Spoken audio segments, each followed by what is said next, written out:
अस्सलामु अलैकुम रहमतुल्लाह।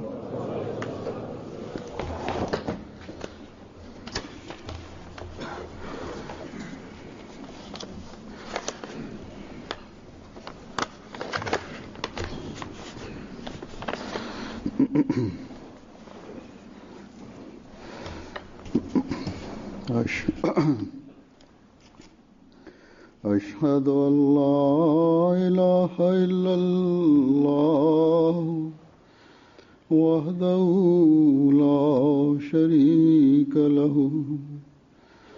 وأشهد أن محمدا عبده ورسوله أما بعد فأعوذ بالله من الشيطان الرجيم بسم الله الرحمن الرحيم الحمد لله رب العالمين الرحمن الرحيم مالك يوم الدين إياك نعبد وإياك نستعين اهدنا الصراط المستقيم صراط الذين أنعمت عليهم غير المغضوب عليهم ولا الضالين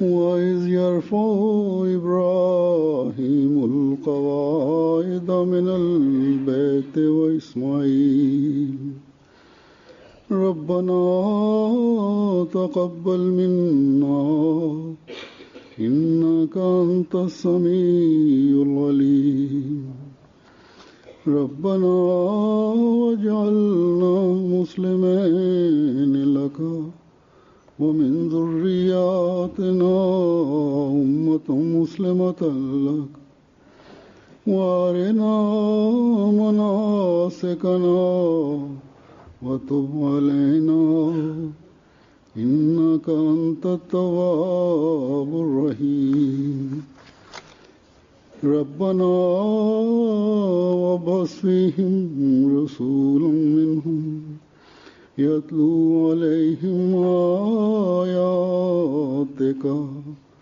ويعلمهم الكتاب والحكمة ويزكيهم إنك أنت العزيز الحكيم.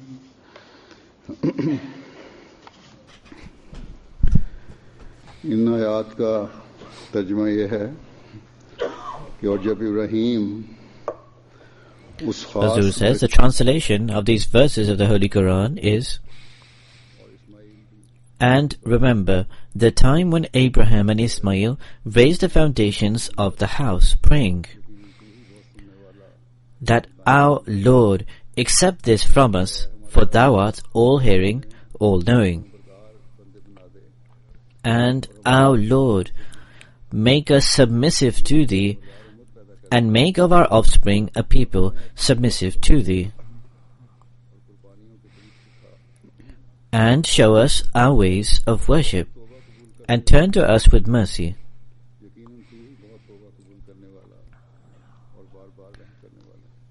For thou art oft returning with compassion and merciful. And our Lord, raise up among them a messenger from among themselves, who may recite to them thy signs, and teach them the book and wisdom, and might purify them. Surely thou art the mighty, the wise.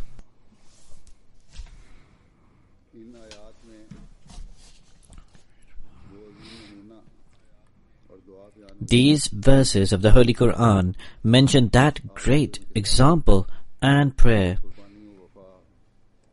which illustrate the highest standards of humility and humbleness, sacrifice and loyalty, prayers of concern for one's progeny to remain connected to God Almighty, and prayers to guide mankind and for them to become the servant of God.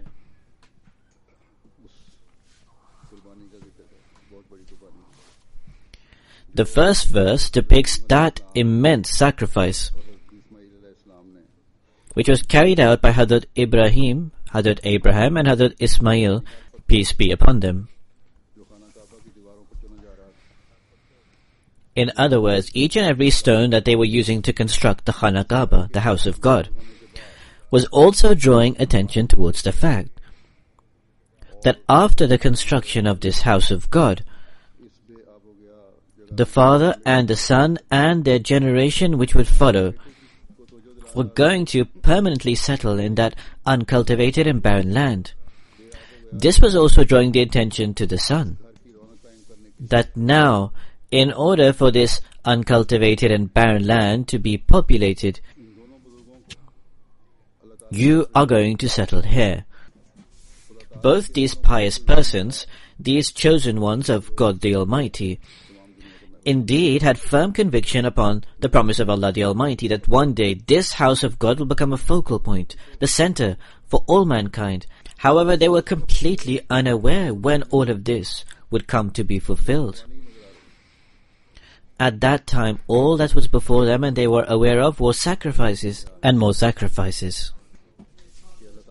But it is the height of humility that despite this, they pray to God the Exalted, that this task that we are undertaking of constructing your house is by virtue of your grace alone.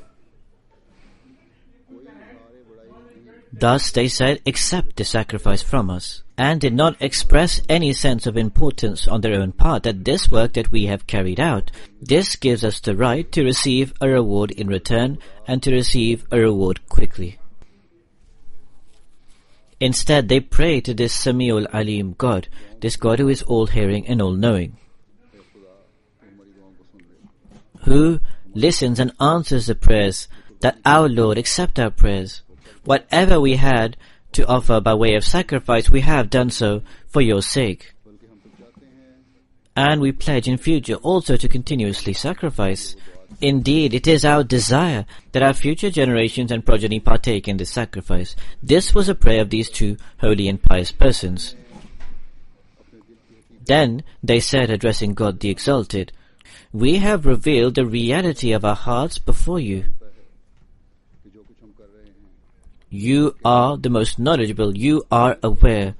Whatever we are doing, whatever we are saying, is only and only for acquiring your pleasure.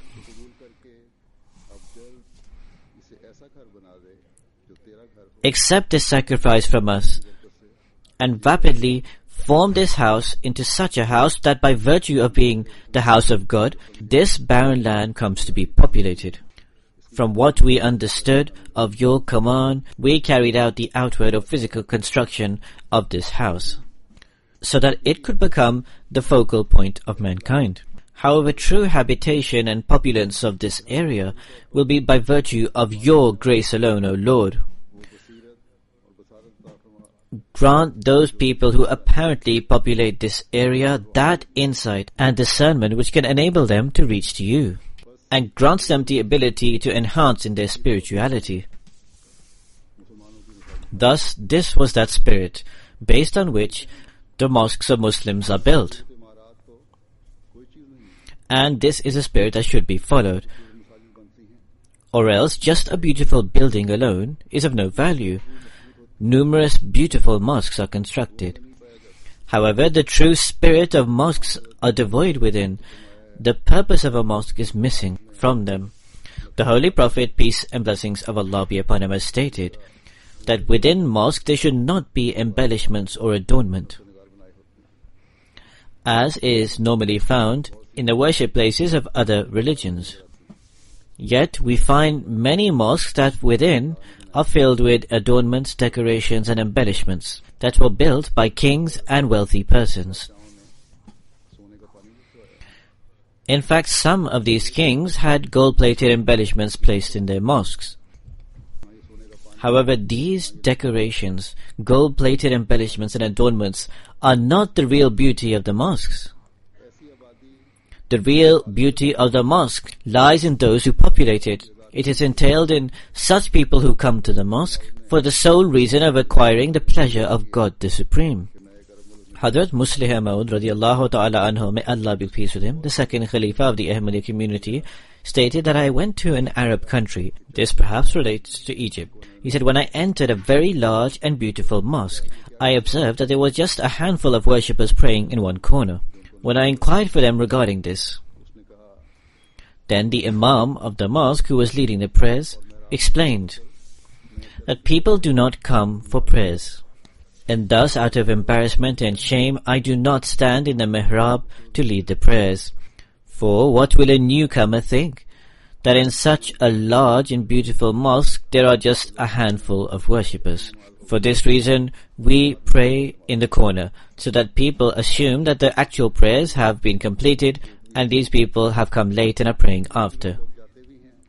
However, on the other side, there is also another circumstance, that there are people who go to the mosque. There is a large congregation within the mosque, but generally speaking, their hearts are devoid of that spirit, which should be found in one who goes to mosques. During their prayers, materialism and worldliness remains predominant in their thoughts, and their focus is not solely and purely towards God the Almighty. Thus, we should always remember that when we construct and build mosques, or will build mosques in the future, then they should be made for the sake of submitting and prostrating to Allah the Supreme and acquiring His pleasure. And the sacrifices that are made for the mosque to be constructed should lead us to being grateful to God Almighty, rather than feeling any sense of pride. Because these sacrifices that we carry out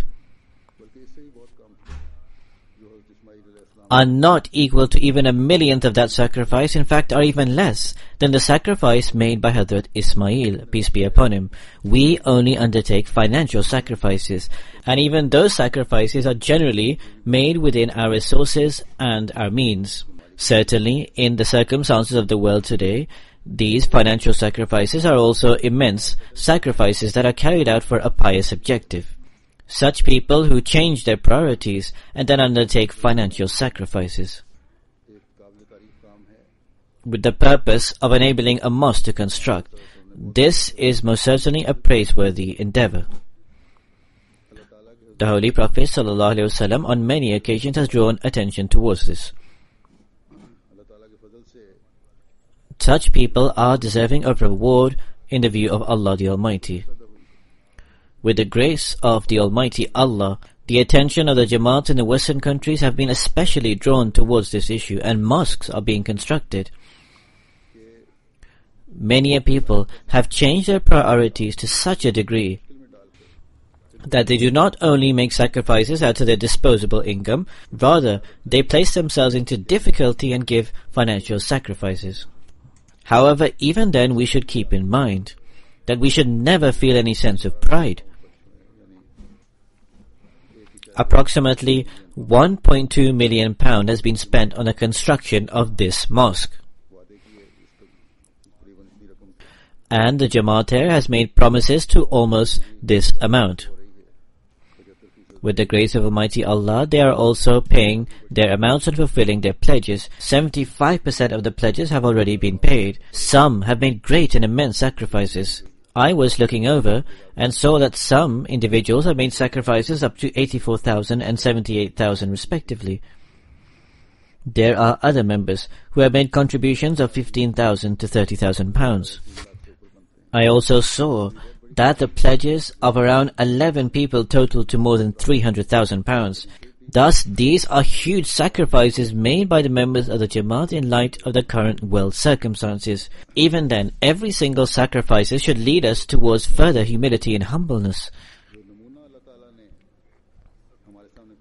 For, despite all of this, the example and model that Allah the Almighty has presented before us, that is, that our sacrifices are of no value, are nothing. Secondly, these sacrifices will only be beneficial when this mosque is populated. On the one hand, there was that one barren, uncultivated and deserted place where no one lived. It was there that the house of God was constructed. And in these countries, they are also barren, spiritually speaking. We also need to populate these areas, and it is for this purpose that we construct mosques in Europe. Thus, this is an immense task that we always need to bear in mind.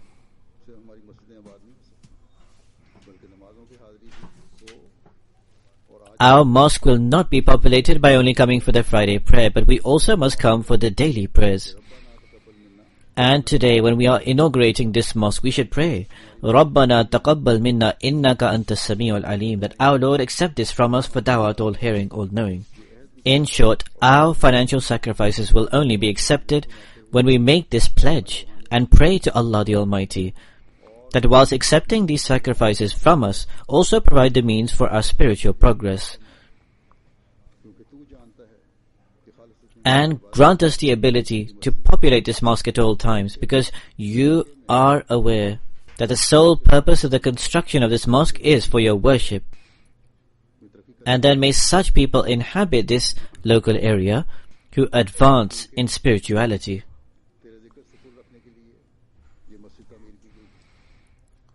For this mosque has been built to always remember you. Therefore, accepting our sacrifice enable us to attain that spiritual station which will become a means of attaining nearness to you, to enable us to acquire your blessings and rewards and attain your heaven. It is mentioned in the Ahadith. In a hadith of Musnad Ahmad bin Hanbal, that Rasulullah, the Messenger of Allah sallallahu alaihi wasallam, stated that on the Day of Judgment, the most glorious Lord will exclaim that those gathered will be aware who the esteemed and honored will be. Someone inquired that, Ya Rasulullah, O Messenger of Allah, who will be those who will be esteemed and honored? The Prophet replied that those who held assemblies for the remembrance of God in mosques. Then there is a hadith of Bukhari, which has been reported by Hadrat Abu Huraira. He relates that Nabi Kareem, the noble Prophet, peace and blessings of Allah be upon him, has stated that he who goes to the mosque each morning and evening, God will prepare hospitality and provisions for him in paradise.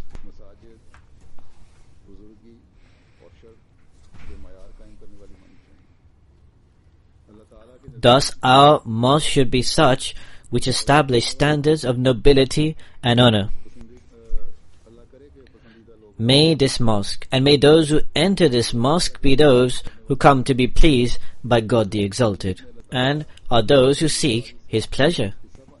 And may they partake of Allah the Supreme's hospitality in paradise.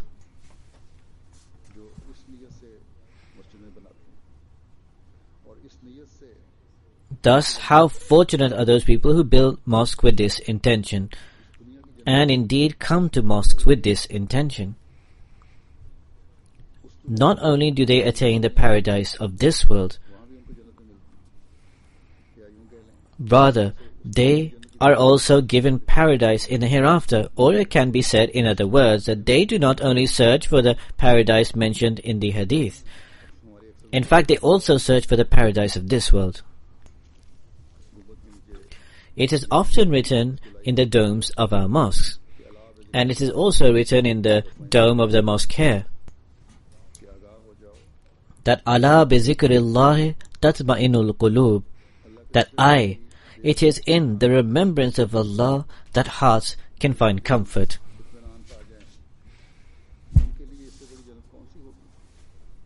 Thus, what greater paradise is there for those whose hearts find comfort and tranquility? All the anxieties and distresses that are being created and are prevalent in the world today are all as a result of forgetting God. Those who remember Allah the Exalted, whose tongues are always expressing remembrance of Allah the Almighty, also endure difficulties for His sake. They make these difficulties a means of acquiring the pleasure of Allah the Almighty and a source of attaining comfort and tranquility of the heart. There are thousands of people who commit suicide, and they do so on a daily basis. The reason why they do this is they cannot endure worldly losses and griefs. Some are so adversely affected due to worldly losses and griefs that they suffer fatal heart attacks. Just in the recent days, somebody wrote to me from Pakistan that a most fierce and extreme storm occurred. Perhaps this was in the area of Shekhupura. People's crops were destroyed. One farmer went to his farm. It was perhaps crop of watermelon upon his farm, and he saw that all his crops had been wiped away. He was so shocked and grieved by this that as soon as he saw this, he suffered a heart attack and passed away. People of God Almighty are not so affected and grieved by these worldly losses and griefs. Rather, upon every such grief, they attach more to God the Exalted.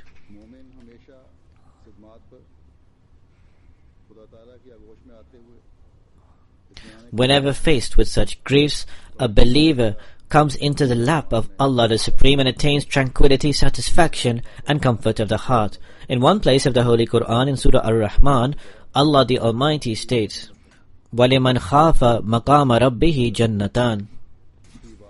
But for him who fears to stand before his Lord, there are two gardens. Thus those who remember God and who worship God with fear in the heart acquire comfort and tranquility of the heart and attain paradise in this world, and then once they attain the paradise of this world after becoming an Abdur-Rahman, a servant of God, they also become the recipients of the paradise of the hereafter. Then in the second verse of the Holy Quran I recited at the outset, Hadrat Ibrahim and Hadrat Ismail supplicate with their prayer, Rabbana waja'alna muslimayni laka, that our Lord, both of us, make us pious and righteous persons.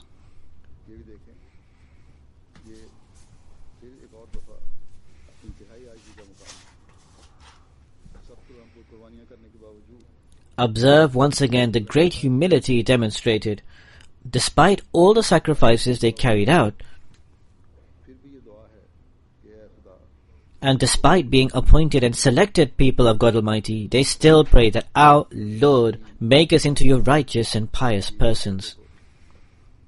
Despite the fact that Hadrat Abraham, peace be upon him, left his wife and child in a desolate and barren land in accordance with the command of God the Exalted, yet he prays to Allah the Almighty to make him into a submissive servant of Allah. He sacrificed everything in the way of God, his family, his wife, his children, yet he prays to God Almighty to be granted such submission and obedience that would make him into one who is perfectly obedient. Despite the son being prepared to be sacrificed by the neck, purely for the sake of Allah the Supreme, yet the supplication is made that make us into those who follow every single one of your commands and perfectly submissive and obedient to you and also righteous. Thus this is a station that a believer should strive to attain. That he should never be proud or reliant upon his good deeds, nor should he ever display vanity or arrogance upon his sacrifices. Rather, a supplication should be made to Allah with complete fear of Him at all times that, O Allah, our deeds are of no value. It is only by virtue of your grace and blessings that we can become righteous persons, that we can become Abdur-Rahman, servants of God. Therefore it is our supplication, it is our prayer, it is our humble plea that enable us to remain established on piety and to keep intact a relationship of loyalty with you. Make us those who tread on the paths of your pleasure, because this is that great purpose for which man was created. Further, this prayer is not limited to only ourselves. Rather, we also pray for our generations and our progeny. And the prayer is, وَمِن ذُرِّيَّتِنَا أُمَّةً مُسْلِمَةً لَكَ, that and make of our offspring a people submissive to thee and those who follow your commands. Therefore, after constructing the house of God, their concern is not only limited to ensuring it is populated within their own lives. Rather, they supplicated that in order for this to remain populated, in order to acquire spiritual beneficence from this, in order to become completely and perfectly submissive and obedient to you, also create such people from amongst our progeny, and this indeed should be the prayer of a believer. Therefore, this is a lesson for us today alongside the construction of this mosque, that it should not be only elderly people who have an attachment with the mosque. It should not only be those with free time who have an attachment with this mosque. Rather, even from amongst your engagements, you should take time out and come to the mosque for worship. We should also strive for our progeny to have an attachment with this mosque. Amongst the children and youth of our progeny, we should strive to produce a passion and zeal for worship. Where on the one hand practical endeavors are required to achieve this, there one tremendous source is prayers. Allah the Almighty, who knows the state of everyone's hearts and who listens to prayers of those who supplicate with piety and righteousness, thus ask and pray of Him that may this spirit to worship, may this passion to follow the commands of Allah the Almighty that is formed continue from one generation to the next generation and continue thus further. If yourselves you display slackness in worship and in following the commands of Allah the Almighty, then this slackness will also continue in the future progeny. Therefore, alongside the construction of every mosque, where on the one hand we need to give attention towards our own state and towards prayers, there we also need to give attention towards the tarbiyat or the moral training of our children. The prayer of Hadrat Abraham and Hadrat Ismail, peace be upon them, that Arina manasikana wa tub alayna, and show us our ways of worship and turn to us with mercy. This draws our attention towards our moral training and also our worship. And at the same time, it draws our attention towards the betterment of the moral state of our children. The meaning of manasikana is worship, and all those rights that are due to Allah the Almighty, and that we should act upon and fulfill. Thus, alongside worship, our attention has been drawn towards all haququllah, all rights due to Allah the Almighty. Further, we have been inculcated that after this worship, after the fulfillment of all the haququllah, all the rights due to Allah, do not assume within your own circles that I have carried out some great work. Rather, the prayer is tub alayna, that accept our repentance and pay attention to us, and accept such repentance of us that even if we carry out small or minor errors, then overlook them. Most surely you are the one who forgives and displays mercy. Thus, when in continuation you pray yourselves this prayer, then you will fulfill the purpose of the construction of a mosque. Your attention will be drawn towards fulfilling the due of striving to attain the pleasure of Allah the Almighty. There will also be an effort on your part to ensure your children tread on this path. And moreover, such prayer will bring about that supreme beneficence and mercy which came to pass in the world as a result of the acceptance of the prayers of Hadrat Abraham and Hadrat Ismail, may peace be upon them. Those supreme blessings which engulfed the entire world and brought about such a great revolution, which caused dead people to come to life. New springs of spirituality began to burst forth. It established such high standards of worship that nobody had ever seen or heard of before. Further, it brought about the advent of that great Messenger of Allah sallallahu alaihi wasallam, who displayed the superlative levels of worship. who displayed unprecedented levels of loyalty, who reached the pinnacle of fulfilling Haququllah, the rights due to Allah. Then, when once all of these aspects reached their culmination and highest point of acceptance, when all these aspects reached the loftiest station, Allah the Almighty made His most beloved messenger, Hazrat Khatamul Anbiya, the seal of all the prophets, Muhammad Mustafa, the chosen one, sallallahu alayhi wasallam, to announce that Qul inna salati wa nusuki wa mahyaya wa mati lillahi rabbil alameen. That announce, certainly my prayer and my sacrifice and my life and my death are all for Allah the Almighty, who is the Lord of all the world. Thus here in the eyes of Allah the Almighty, the lofty standards of worship, sacrifice, and every single act and deed were established, which had never been seen or heard before, as I mentioned. This was that climax and highest station which our master and guide, Hazrat Muhammad Mustafa, the chosen one, may the peace and blessings of Allah be upon him, had announced for the entire world, that love of Allah the Almighty can now only be attained through following and obeying this great Prophet. Without following him, it cannot be acquired. This is the Uswa-e Hasana, the most excellent model and example, which established the highest standards of worship and of sacrifice. Then, those who attain direct beneficence from the power of his spirituality and holiness also had new paths and avenues open to acquire the blessings and beneficence of Allah the Almighty as a result of implementing the Uswa-e Hasana, the most excellent model of the Holy Prophet ﷺ, and these avenues continuing opening up. Those who worshipped all night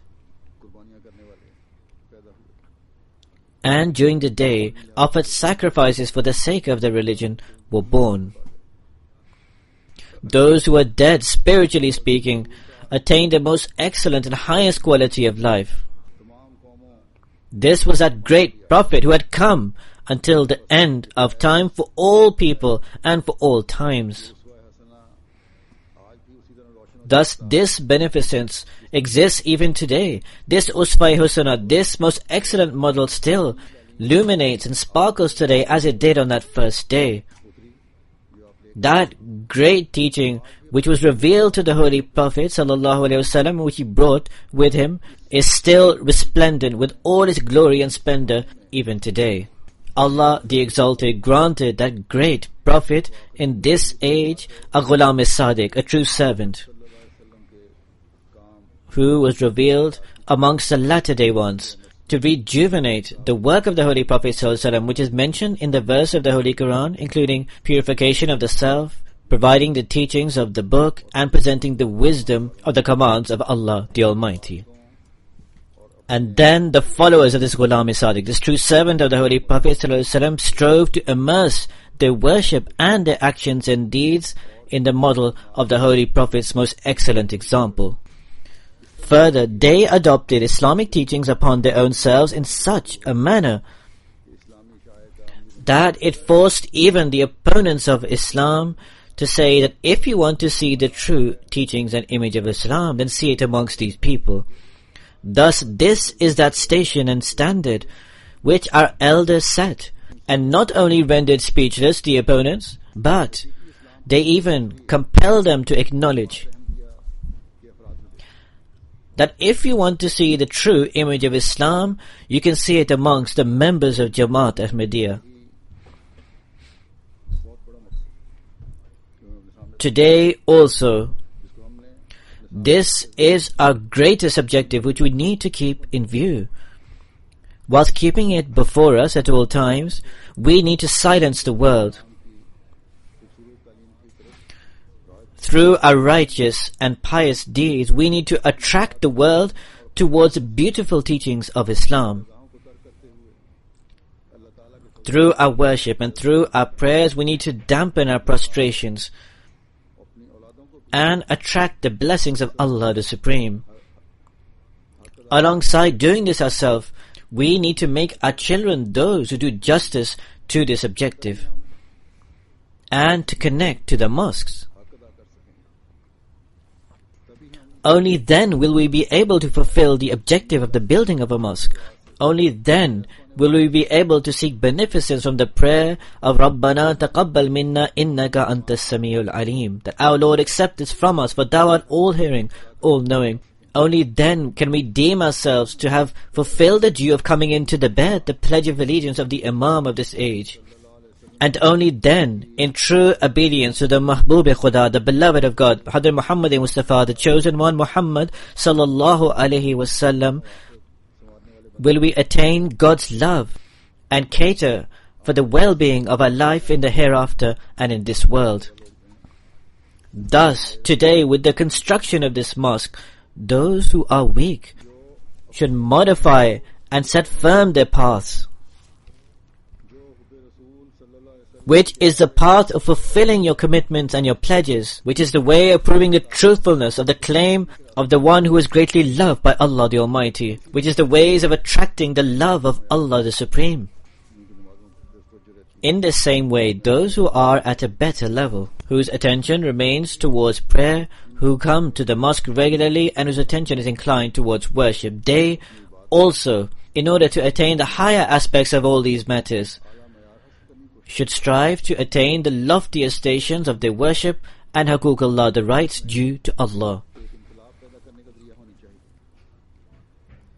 This mosque should now become a means of bringing about revolutionary change in the local Jamaat here. In the details that I have gathered, it is stated that in the large hall for men, 760 worshippers can be accommodated. In this light, you should strive to rapidly fill this hall in every prayer. Similarly, in the report I have been provided that for the ladies, 560 worshippers can be accommodated. And if required, 2 halls can be used, which can provide space for 680 worshippers. In other words, almost 2,000 worshippers can offer their prayers in this mosque. This can offer prayer here should be rapidly transformed into do offer prayer here as soon as possible. It is only then that you can fulfill the due of worship and of the construction of this mosque. May Allah the Almighty enable you to do this. With the grace of the Almighty Allah, in all of Europe, including the UK Jamaat, there is attention being drawn towards the building of mosques. However, the beauty of the construction of the mosque is connected to the worshippers. The beauty of these mosques is connected to those who come to worship in it. I was assessing and I was observing that in 2003, Masjid Bait al-Futuh was inaugurated. Before this, there was only one purpose-built mosque, which was Masjid Fazl. After this, the UK Jamaat has been enabled to construct 14 purpose-built mosques with the grace of Almighty Allah. Similarly, in the last 6 or 7 years in Europe, there were 13 mosques previously. Now there are almost 57 mosques. I say almost because one is in its final stages and near completion. So there are almost 57 mosques now in Europe. There has been an increase of 44 mosques in a 7 to 8 year period in various European countries. Most of these mosques are in Germany. However, again, the beauty of these mosques is not in their construction, rather it is in their worshippers. Therefore today, once again, I say to the Ahmadis of these European countries that our pride is not in simply constructing these mosques. The Holy Prophet ﷺ had made a prophecy that at a certain time, people will display pride upon constructing mosques. However, it is not the work of those who are the members of the Jamaat of the true lover of the Holy Prophet ﷺ to display this pride. Other Muslims indeed may display this pride. However, our purpose will then be fulfilled when every mosque is filled to such an extent that they become too small. May Allah the Almighty enable us to achieve this. At this time, I will present some accounts of those who acquired direct beneficence from this Ashiq-e-Sadiq, this true lover of the Holy Prophet ﷺ, which display their passion and their high levels of worship, which I have taken from the Rawayat, the accounts. Listen to this account of the great concentration in prayer. Hazrat Jan Muhammad Sahib, radiyallahu ta'ala anhu, may Allah be pleased with him, son of Abdul Ghaffar Sahib Daskari, states that at the time of Maghrib prayer on the roof of Masjid Mubarak in Qadian, this was in the time of the promised Messiah, on whom be peace. To the west side, in an open area of Masjid Mubarak, Mirza Nizamuddin and approximately 8 to 9 other people were holding a gathering. They were smoking hookah. These were opponents of the promised Messiah alayhi salam. Although they were his relatives, they were advanced in their opposition to him. They had no interest in religion whatsoever. In fact, they rejected God Almighty. So he says they were holding a gathering where they were smoking hookah. Upon the ground there was alcohol as well, and they were all sitting in this gathering.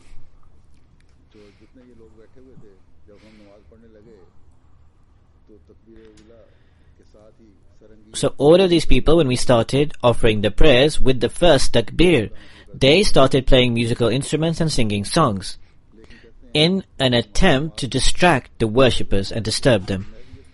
However, he says that in our prayer we had such deep and incredible concentration that we did not even think what was happening around us. They kept on playing the instruments, but they could not stop or distract us from our worship.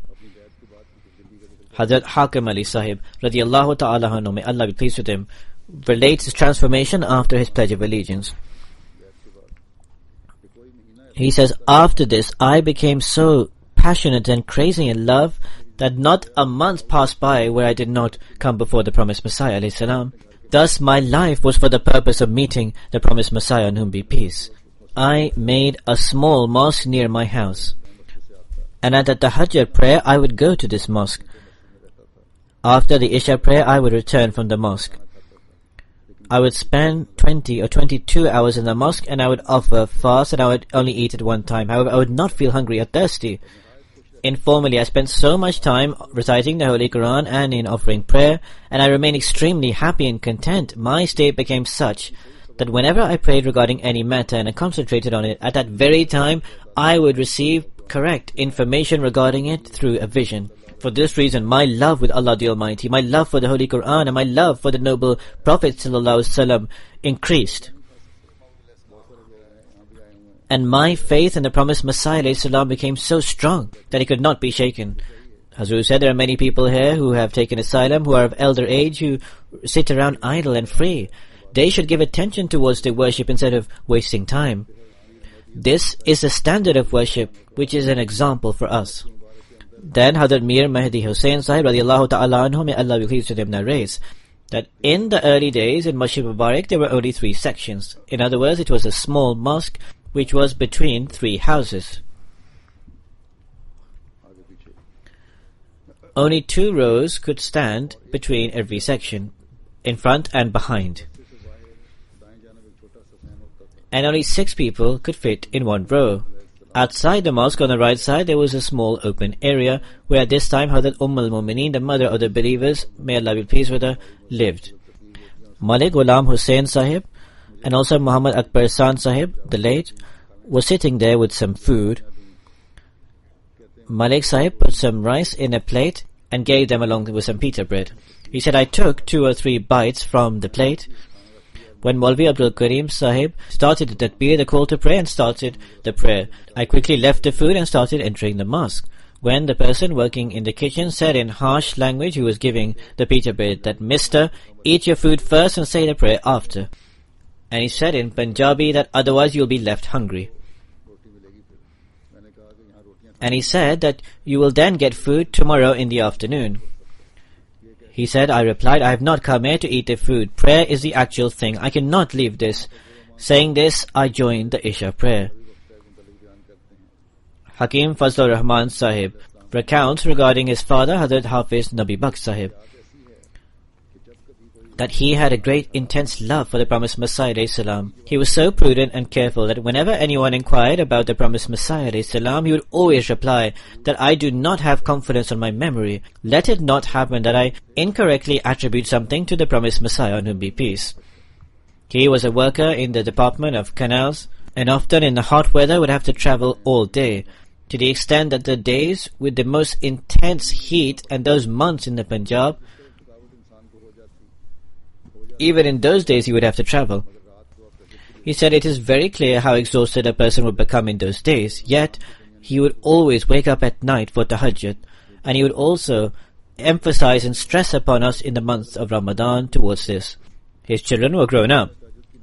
During the days of Ramadan, despite the intense heat, he would keep a fast. In the cold days, generally speaking, he would offer the tahajjud prayers in a loud voice and also make his children join with him. With the grace of Almighty Allah, he is a hafiz of the Holy Quran. He would always inculcate us regarding prayer and fasting. In fact, he would be strict in reminding us towards this and would be extremely angry at any slackness on our part. If, due to being busy at work, he would not teach us in the day, then he would teach us at night. This is the example for parents. This is the model that we should keep in view for the tarbiyat, the moral training of our children. In the same way, if the parents display the levels of worship, then the children will catch on to this. In these countries where people are moving and distancing away from the religion and our children are being influenced by this, in this light there is a great need to strive in this regard. Not only do you need to remain established on the religion yourself, in fact you need to enhance your level and standard. And more than this, you also need to supervise your children and give attention towards the tarbiyat, the moral training. If yourselves until the middle of the night, and I have noticed this, that there are even people of age 40 to 45 that keep on watching TV. There are numerous complaints even received from some of their wives, or they remain sitting on the internet until the middle of the night. And what tarbiyat or moral training are you going to carry out of your children? Therefore, especially for the Ahmadis living in these countries, and generally for the Ahmadis living in the entire world, this is a challenge. For Satan nowadays is transgressing all his limits and bounds in his attempts, and we need to challenge him. And this cannot be achieved without the help of Allah the Almighty, and the help of Allah the Almighty can be acquired through worship. Thus, there is a great need to give immense attention towards this. Sheikh Nuruddin Sahib mentions the circumstances after his birth. He said, after some time I came to Amritsar. There, due to my work, I became negligent, and the state of my faith became quite poor. It was the days of summer, and the time was of afternoon. I was asleep. It was as if during my sleep it was at the last stage, and I am seeing myself in a dream. I was listening to the discussions of people but could not reply to them. I saw the whole scene as if they are washing me after someone dies. Perhaps this was a vision. They were bathing me as one is washed after dying, and a coffin was placed in me. Then I was buried. They put the dirt inside the coffin when people returned after burying me. Then from both sides the grave pressurized me to such an extent that I could not bear it. In this I saw that right before me the promised Messiah ﷺ was standing. And he puts a finger towards me and says, "Is this what you promised with us?" On the one hand there was difficulty, on the other hand were the words of the promised Messiah ﷺ. I cried profusely. I said, "Hazur, I forgot, forgive me. I repent, I shall not display this weakness again." The promised Messiah ﷺ left. He said, I woke up. I returned from that state. However, I was so anxious, I was in so much distress and pain beyond expression and words. I was crying and overwhelmed. Then I turned towards the Qibla and starting prayer. This incident remained impacted upon me for a long time after, and I kept in pain and distress. Therefore, this forgetfulness and negligence that occurred amongst the righteous persons in those days, Allah the Almighty desires to display mercy upon them and warns them in this manner. This is also a treatment of love towards these people, that He does not let them go astray. Then there is an example for women. At times some women present different excuses and do not offer their prayers regularly or on time. Sometimes they make various excuses. There are some like this, but there are others I have seen who give greater attention towards their prayers than men. Hazrat Mai Kako Sahiba radiallahu ta'ala anha, may Allah be pleased with her, stated that once a few women came from Sekwa to meet the promised Messiah ﷺ. The mother of Maulvi Kamaruddin Sahib stated that we have to combine the Maghrib prayer with the Isha prayer on a daily basis due to busyness and engagements in work. What should we do? Ask for an edict from the promised Messiah ﷺ. I said to the promised Messiah ﷺ, due to their children, the women are delayed in the Maghrib prayer. What should they do? The promised Messiah ﷺ stated, I do not believe that if full effort is made, that there should be any delay in the prayer. However, if there is any compulsion and necessity, then women should combine the Isha prayer with the Maghrib prayer, because just as angels descend in the morning, similarly they descend at the time of Maghrib. If you need to combine the Maghrib and Isha prayer, it is better to combine it at Maghrib time. After this account, Mai Kako Sahiba said that from that day until today, we have always made arrangements that if ever,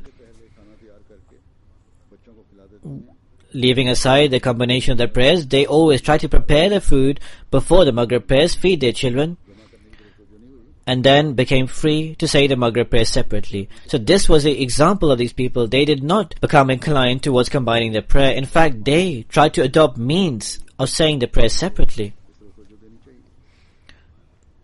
Thus, mothers who are an example for children also need to draw their attention towards this.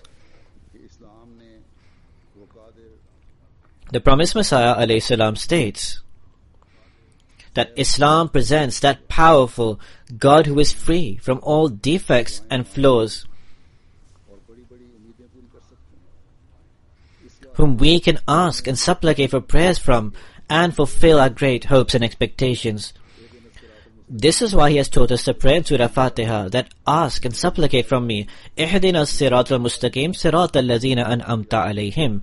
In other words, O Lord, show us that straight path, which is a path of such people who receive your great rewards, graces and bounties. This prayer has been taught for the reason so that you people do not just sit idle that we have believed. Rather, that you should believe in such a way that you can receive those rewards and bounties which is granted to those who are near to Allah the Almighty. The promised Messiah ﷺ states, those who with sincerity and true passion and devotion come to Allah the Almighty will never go to waste. This is a certainty and a truth that those who are of God, God is of theirs, and in every fear Allah the Almighty provides their help and succor. In fact, He showers them with such of His bounties and rewards that people even try to seek blessings from their garments.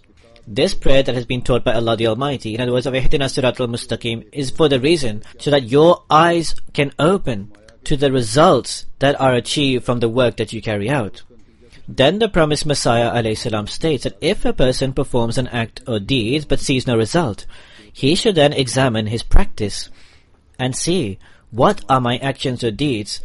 What did I do that caused no result to come about? Then the promised Messiah ﷺ states, in terms of the principles of worship, that the sum total of worship, that you should stand up and worship in such a manner as if you are seeing God right before you, or that God is seeing you. You should free yourself of every adulteration and every type of shirk, and only keep in view and be concerned of His greatness and His providence, and supplicate to Allah the Almighty profusely with the prescribed prayers and also with other prayers. Carry out great repentance and seeking forgiveness. Continuously reveal your weakness so that purification of the self can come about and a true and sincere connection with Allah the Almighty can be formed, and you immerse yourself in love of Him. This is the prayers in a nutshell, and all of this is entailed in Surah Al-Fatiha. Look, in Iyaka na'budu wa Iyaka nasta'in, one reveals his weakness and asks for help and succor from Allah the Almighty alone, and searches for assistance from Allah the Supreme only. After this, a prayer is made to tread on the paths of the messengers and prophets, and a plea is made to receive those rewards and blessings which through the prophets and messengers were revealed to this world, and which through following and obeying their ways can be acquired. Then this prayer has been asked of Allah the Almighty to save one from those paths who rejected your prophets and messengers, and who instead acted mischievously, and upon whom punishment was descended in this world, or who considered this world their ultimate purpose and left the hereafter, The actual purpose of the form of prayer is supplication and prayer. You should pray with such an intention that sincerity and devotion is formed, and true and complete love of Allah the Almighty is formed. One should try to abstain from those vices which darken your ledger and account. It is only then that yourself will be purified and you will attain the help of the Holy Spirit. You should always give God a precedence to the materialism, the worldliness, the attractions, and the pomp and show of this world. Allah the Almighty should be most loved in comparison to all these things. And he who follows other tales and stories apart from this, which are not mentioned in the book of Allah, he is fallen and is merely false.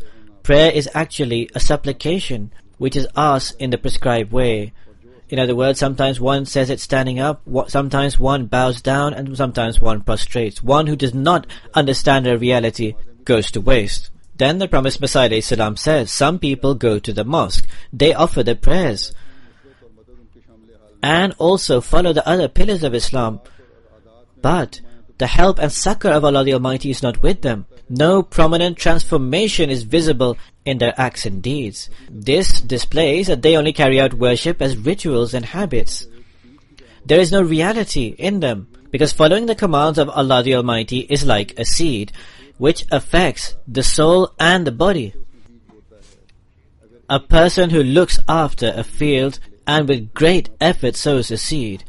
If after 1 or 2 months there is no growth, that is, the seed does not sprout, then one would have to accept that the seed is rotten. This is the same state of worship. If a person believes Allah the Almighty to be the one and only, he offers his prayers, he observes the fast, and apparently he carries out all the commands of Allah the Almighty to the maximum extent possible, yet he receives no special help and succor from God Almighty, then one would have to accept that seed he is trying to sow is rotten itself. These were those very prayers by offering which many people became pious. Yet what happened to you, that despite the fact of offering the prayers, no effect can be visible? This is a matter of principle, that if you utilize any medicine and it has no effect upon you, then you would have to ultimately accept that this medicine is not acceptable. This is the same state as the prayers. Hazur says, may Allah the Almighty make us those who understand this message and lead our lives accordingly. May God the Exalted enable us to carry out worship in the true manner and make us those who acquire His pleasure.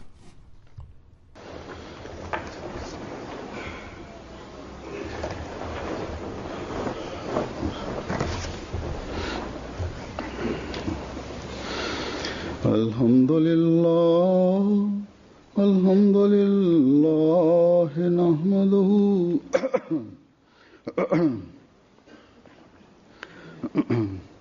Alhamdulillah, nahmaduhu wa nasta'inuhu wa nastaghfiruhu wa nu'minu bihi wa natawakkalu alayhi wa na'udhu billahi min shururi anfusina wa min sayyiati a'malina man yahdihillahu fala mudilla lahu wa man yudlilhu fala hadiya lahu wa nashhadu an la ilaha illallah wa nashhadu anna Muhammadan abduhu wa rasuluhu.